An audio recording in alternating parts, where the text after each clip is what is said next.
ఇదొక విచిత్రమైన crime case. అంటే మామూలుగా మనం సినిమాల్లో మాత్రమే ఇలాంటి క్రిమినల్స్ చూస్తుంటాం. రియల్ లైఫ్లో ఇలాంటి క్రిమినల్స్ ఉంటారా అన్న ఒక సందేహం అయితే మనకి ఈ కేసు చూస్తే వస్తుంది.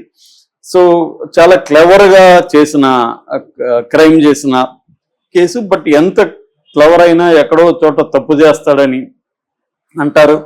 అలాగే దీంట్లో కూడా ఒక తప్పు చేయడం వల్ల ఆ దొరికాడు తప్ప పోలీసుల దీనివల్ల దొరకలేదు. నిజానికి ఆ క్రిమినల్ చాలాసార్లు ఏమంటారంటే క్రైమ్ జరిగిన ప్లేస్కి కానీ సంఘటనకి కానీ మళ్ళీ రీవిజిట్ చేస్తారు క్రిమినల్స్కి. వాళ్ళకి ఆ ఇది ఉంటుంది అనమాట.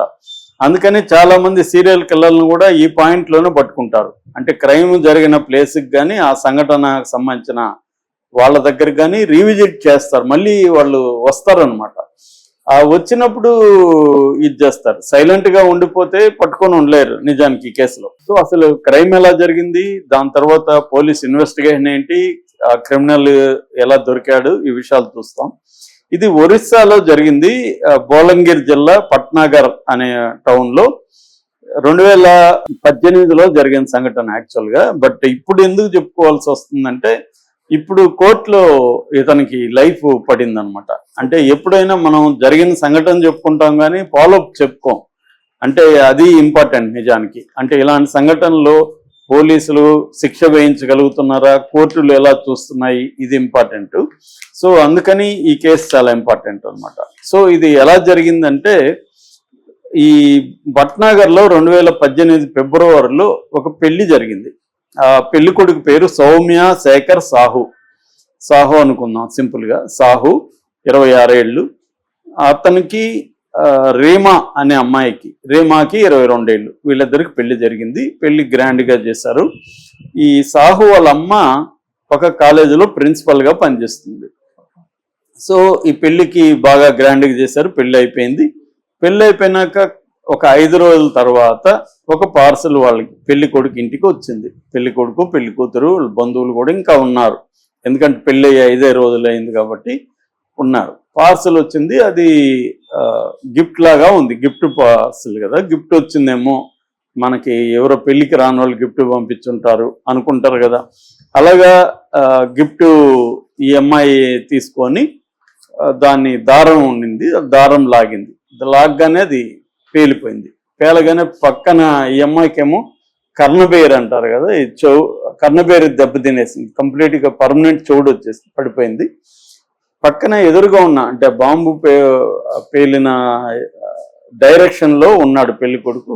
అతను స్పాట్ డెడ్. అతను చనిపోయాడు. వాళ్ళ బామ్మ 83 ఏళ్ళు, ఆమె కూడా చనిపోయింది. దాంతో పోలీసులు రంగంలో దిగారు. ఈ బాంబు ఎవరు పంపించారు ఏంటి అనేది మొత్తం ఎంక్వైరీ చేశారు. వీళ్ళ ఇంట్లో వాళ్ళని అడిగారు, ఎవరైనా మీకు శత్రువులు ఉన్నారా, ముఖ్యంగా ఈ అమ్మాయికి ఏమన్నా బాయ్ ఫ్రెండ్ ఎవరైనా ఉన్నారా, అతను ఏమన్నా ఇష్టం లేకుండా ఎలా చేశాడా, ఇవన్నీ చెక్ చేశారు.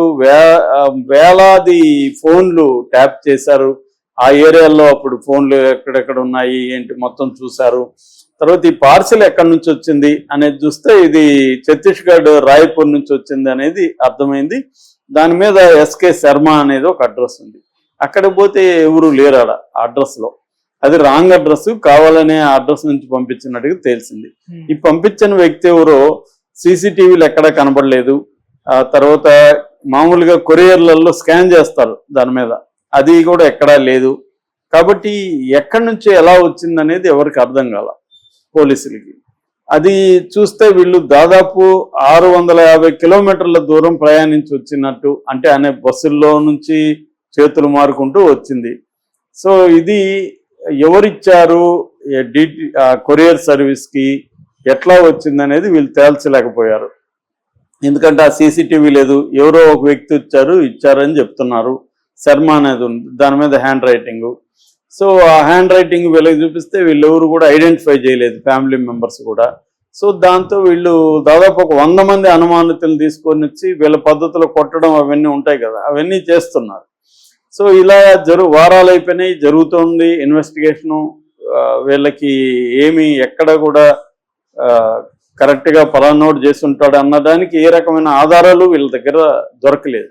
వీళ్ళు ఒక రకంగా ఈ కేసు అయిపోయింది, కోల్డ్ స్టోరేజ్లకు వెళ్ళిపోతుంది కేసు. వాళ్ళు కూడా ఇంకా వారాలు నెలలు గడుస్తున్నాయి. బంధువులు కూడా అయిపోయింది అయిపోయింది అన్నట్టు అయిపోయారు. పోలీసుల మీద ప్రెజర్ ఎంతకాలం చేయగలరు వాళ్ళు, ఆధారాలు లేవు.